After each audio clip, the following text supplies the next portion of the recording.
Hey Dragon Slayers. Today's video is about Dr. Barry's message to doctors, part 5. Don't forget to like and subscribe because it really helps the channel out. Let's get started. So, his advice for new doctors, year 5 to 9. If you're fresh out of medical school, you have big ideas and big dreams for your future. As you're busy with your residency duties or just finishing up, your present duties and future obligations take up almost every waking minute of your life. You've been in the game long enough to know that some attending physicians are very good at being doctors, whereas others are completely full of crap. You have to make it your mission not to become an attending physician who is full of crap. Let me give you a few suggestions to help you wind through this medical maze. You have to look like you know what you're talking about, but also always be double checking what you think you know at the same time. Read or perish, reread or suffer, was the advice given to Dr. Barry early in his career by a respected mentor. There is a very fine line between exuding the confidence patients need to see in you, to trust you, and being a sophomoric, arrogant know it all. Walking this thin line will be part of your daily duty for the rest of your career. Doctors who are self doubting in front of patients inspire no confidence.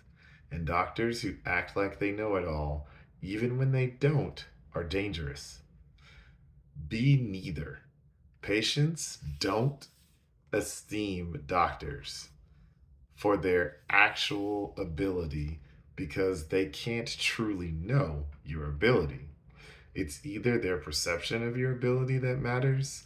Some of the worst doctors Dr. Barry has ever worked with were held in godlike reverence by their patients. Conversely, some of the smartest doctors he's ever known didn't inspire confidence in their patients because those doctors weren't self confident. Your goal should be to carry the perfect blend of public confidence and private self doubt. This will make it easier for your patients to believe in you while at the same time enabling you to keep your clinic acumen sharp and ready. You owe it to yourself and your patients to keep reading, keep studying, and keep thinking. Keep reading. Dr. Barry can't emphasize this point strongly enough. You must keep reading and learning. Otherwise, your body of available knowledge and depth of your differential diagnosis will shrivel over the years. Most doctors have been around an older doctor who had neglected his reading for so long that he recognized only 10 different diagnoses and prescribed the same 5 medicines. Don't be that doctor. Read outside of your specialty. It goes without saying that you need to stay current in your field, but your responsibility goes much further than that. Some of the most rewarding cases Dr. Barry has ever cracked came about because of something he had read that was totally outside of his specialty.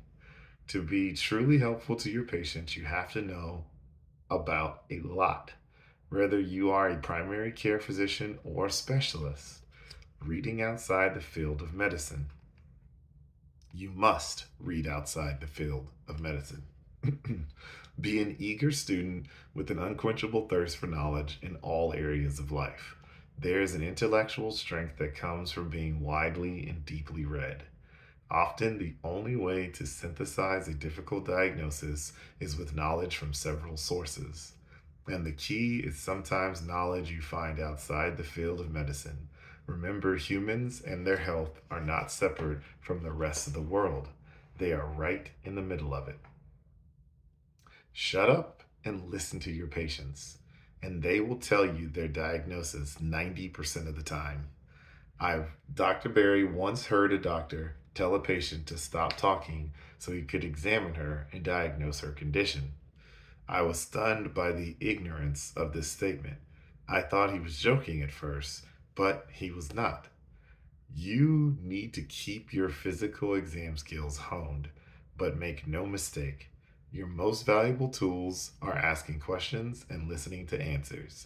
The history you glean from listening to your patients is the key to diagnosis. Never forget that. You will have hard days. Suck it up. It's true that the doctor doesn't get to be sick. The doctor doesn't get to be wrong. The buck stops at you, and it always will.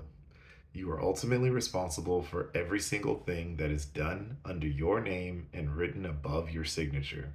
This is all the more reason to fill your head with knowledge and a differential diagnosis list as deep as the ocean. That's what I've got for you guys today. Don't forget to like and subscribe because it really helps the channel out.